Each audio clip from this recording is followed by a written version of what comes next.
Bonjour, je vais vous présenter le module Relations entreprises de Skodoc. Ce module de Skodoc a pour but de permettre aux utilisateurs de retrouver et mémoriser toutes les relations entreprises dans un même endroit. La base de données du module est commune au département de l'établissement, mais l'application offre des droits de consultation et de modification différenciés selon l'utilisateur. Le module intégré à Skodoc fournit pour l'instant saisie et gestion des entreprises, des sites, des correspondants, des offres de stage et d'apprentissage, de la taxe d'apprentissage, et l'envoi des offres aux responsables de formation, un historique de l'entreprise, un historique des modifications des fiches entreprises et un système de rôle et de permission. Du coup, je vais vous présenter les différents rôles du module. Alors, le module utilise trois rôles: le rôle admin entreprise, observateur entreprise et utilisateur entreprise. Pour qu'un utilisateur puisse accéder au module entreprise, il faut qu'il ait au minimum le rôle observateur entreprise, qui ne possède que des droits de visibilité. Sinon, l'utilisateur entreprise il possède des droits de modification.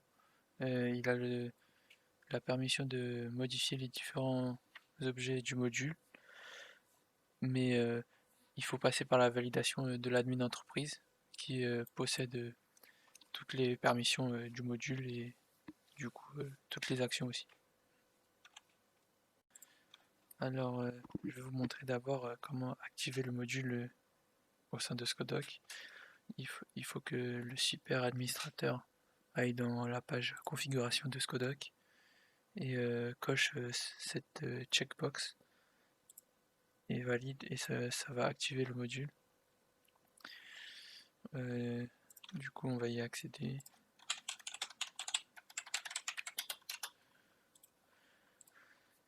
Alors le module est composé de plusieurs pages. La page principale est la page entreprise avec ici trois boutons: ajouter une entreprise, importer des données, exporter des données et une liste des entreprises. Alors ici il y a une liste et comme on peut le voir il y a trois boutons qui permettent de filtrer les différentes entreprises. Du coup ici on va essayer d'ajouter une entreprise. Pour l'ajout d'entreprise, si on rentre un siret qui est existant, ça va faire une requête pour pouvoir récupérer directement les noms, le nom, l'adresse et le code postal de l'entreprise. Et on a aussi la possibilité d'ajouter un correspondant en même temps d'ajouter l'entreprise avec ce formulaire qui est un peu plus bas. Du coup ici on va ajouter une entreprise. Je vais faire exprès de rentrer une entreprise qui existe déjà, puisque chaque formulaire est soumis à des vérifications. Ici, oui, ça me dit que l'entreprise est déjà présente et ça me montre un lien qui me dirige vers la fiche entreprise. On va cliquer dessus. Alors, du coup, voici la fiche. La fiche est présentée comme ça, avec dans un premier cadre les informations de l'entreprise. À droite, la taxe d'apprentissage et le montant par année. Ici, on a les sites. Les sites, on s'est dit qu'une entreprise pouvait avoir plusieurs sites et on peut les ajouter avec ce bouton ajouter site. Ici, on a une partie offre. Voilà, dans chaque site, on peut avoir des correspondants et ça va se présenter sous cette forme avec un cadre dans le cadre du site. Et en dessous, il y a une liste des stages et apprentissages réalisés par des étudiants au sein de cette entreprise. Alors, on va voir d'abord qu'on peut modifier chaque objet de la fiche entreprise, par exemple l'entreprise lui-même, avec un formulaire pré-rempli avec les informations de l'entreprise. Ici il manquait un E, on va le modifier. Et du coup ça va nous montrer Donc on a fait une opération sur la fiche avec une modification du nom. Et voilà. On peut désactiver l'entreprise au cas où si on veut qu'il soit désactivé. Et du coup ça va le masquer dans la liste des entreprises. On peut ajouter un site. Voilà. On peut ajouter une offre. Une offre, ça a différents champs, intitulé, description, type de l'offre, et une partie département. Et en fait, si on coche par exemple le département info, seules les personnes ayant un rôle dans le département info pourront voir l'offre. Ici la date d'expiration qui est calculée selon le type de l'offre et la date actuelle, et le correspondant à contacter pour cette offre. On va le modifier. On peut aussi supprimer les différents objets, par exemple supprimer le correspondant, l'offre. On peut modifier un correspondant. L'ajout de correspondant est différent des autres puisqu'on peut ajouter plusieurs correspondants d'un seul coup avec un bouton ajouter un correspondant qui rajoute un formulaire en dessous du premier. Et on peut le retirer si on veut plus. On peut voilà, on peut ajouter des fichiers aux offres avec un lien ajouter un fichier. On peut ajouter que des fichiers PDF ou des fichiers doc. On va ajouter un PDF et du coup il apparaît sous l'offre avec la possibilité de télécharger le fichier ou de le supprimer. Il y a une partie contact. C'est une partie qui répertorie les interactions entre un utilisateur Skodoc et l'entreprise, au cas où si on l'a contacté pour avoir des missions, des offres, et du coup on peut les ajouter. Ici par exemple on peut voir qu'il y a eu un contact, et du coup on peut revenir, on peut rendre expirer une entreprise, ce qui va le faire apparaître dans les offres expirées, qui ici on peut le rendre non expiré.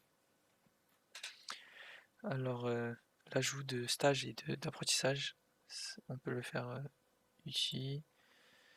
Et on peut ajouter un étudiant qui a réalisé un stage dans cette entreprise en rentrant son nom.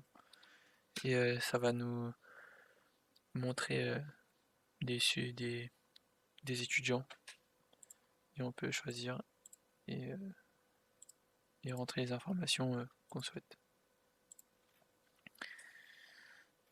Sinon, on peut aussi envoyer des offres aux responsables. Du coup, on va s'envoyer une offre. On peut aussi envoyer à plusieurs responsables directement. Voilà. Du coup, on va revenir dans la page principale. Ici, on a une page correspondant qui liste la liste des correspondants du module avec un lien qui emmène vers la fiche entreprise des, des correspondants. Ici, on a les offres reçues. Du coup, ici, on peut voir qu'on a reçu deux offres avec un fichier et on peut aller vers l'entreprise, vers la fiche entreprise de l'entreprise. Ici, comme ça. Sinon, on peut les supprimer. Alors, entreprise à valider, c'est pour quand un utilisateur Skodoc ajoute une entreprise, elle passe par une étape de validation avant d'être ajoutée sur la liste principale. Elle doit être validée par un administrateur. Voilà.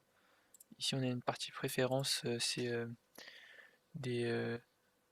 une partie pour configurer le module entreprise. Voilà. Sinon, on a la possibilité d'ajouter une entreprise avec un siret provisoire, au cas où si on n'a pas le siret directement. Du coup, on laisse vide le champ siret. Du coup, je vais préemplir les champs requis et je laisse vide le siret et j'appuie sur envoyer. Ça va me créer une entreprise avec un siret provisoire. On peut le filtrer comme ça. Ici, on peut voir qu'on en a deux. euh, et pour pouvoir modifier enlever le siret provisoire, on le fait modifier et on remplit ce champ. Et ça va passer par une étape de vérification et s'il passe, ça, ça va le modifier. Sinon, il y a une partie importation des données. Ici, on a un lien pour pouvoir avoir une feuille d'Excel d'exemple avec les trois feuilles, avec chacun leur titre directement dans le bon ordre et écrit.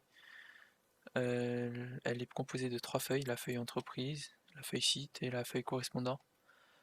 La feuille correspondant elle est utilisée que pour les modifications et les deux autres feuilles peuvent être utilisées pour des modifications et des ajouts. Du coup, je conseille pour importer des données de faire d'abord d'exporter les données pour avoir une feuille avec toutes les données du module et de faire des modifications sur la feuille exportée et de les importer. Et si on veut ajouter des entreprises, on peut le faire directement sur la feuille Excel en ajoutant de nouvelles lignes. Euh, Si vous avez d'autres questions, vous pouvez consulter la doc du module sur le site de Scodoc. Et voilà, merci beaucoup.